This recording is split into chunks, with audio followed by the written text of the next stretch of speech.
Namaste my dear learners. So today we are going to learn about how to find mode of group data using formula. ठीक है? So यहाँ पे हमें class और FI दिया गया है. मैंने सेम डेटा है एक हॉरिजॉन्टल फॉर्मेट में रखा है, एक वर्टिकल फॉर्मेट में रखा है, ताकि कोई भी फॉर्मेट में दिया गया हो तो आपको समझ में आए. तो ये बहुत इजी है. सबसे पहले हमें क्या फाइंड करना है कि सबसे ज़्यादा FI कहाँ पे लिखी, वहाँ पे लिख दो F1. तो हमने यहाँ पे लिख दिया F1, यहाँ पे भी लिख दिया F1. ठीक है.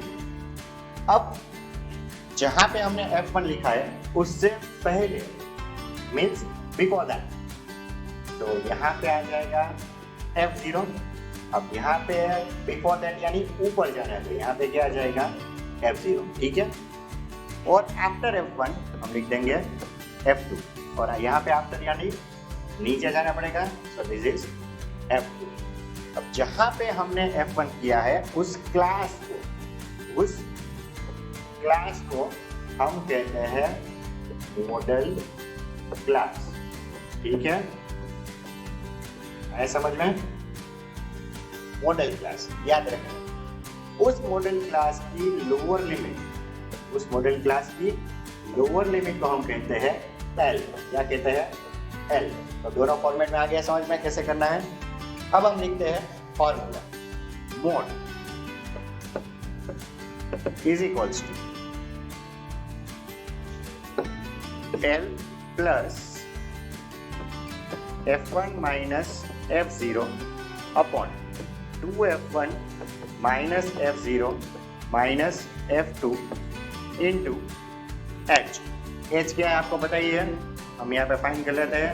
H upper limit minus lower limit यानी कि 15. तो हमारे पास सब डेटा है. H है, F2 है, F1 है, F0 है और L है. Let's substitute the. सो अब हम वैल्यू सब्स्टिट्यूट करते हैं. L 40 plus F1 7 minus F0 is 3 upon 2 into F1 यानी 7 2 जा 14 माइनस 3 माइनस 6 इंटू H क्या है 15. ठीक है, इसको ब्रैकेट में रखना है. अब हम इसका आंसर फाइंड करते हैं. क्या मिलता है लेट्स सी. 40 प्लस 7 माइनस 3 यानी कि 4. डिनोमिनेटर का आंसर क्या है 14 माइनस 3 यानी 11 माइनस 6 यानी 5 इंटू 15. चलो अब इसको कट करते हैं. 5 3 जा 15, तो क्या आया ऊपर 3. सो 4 3 जा 12.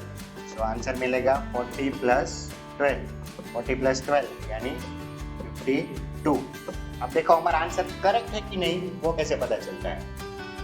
हमारा यहाँ पे मोड का आंसर जो हमने मॉडल क्लास सिलेक्ट किया है, मॉडल क्लास ये, उसके बीच में ही कहीं आंसर आना चाहिए. तो 52 है वो 40 और 55 के बीच में ही आता है, राइट.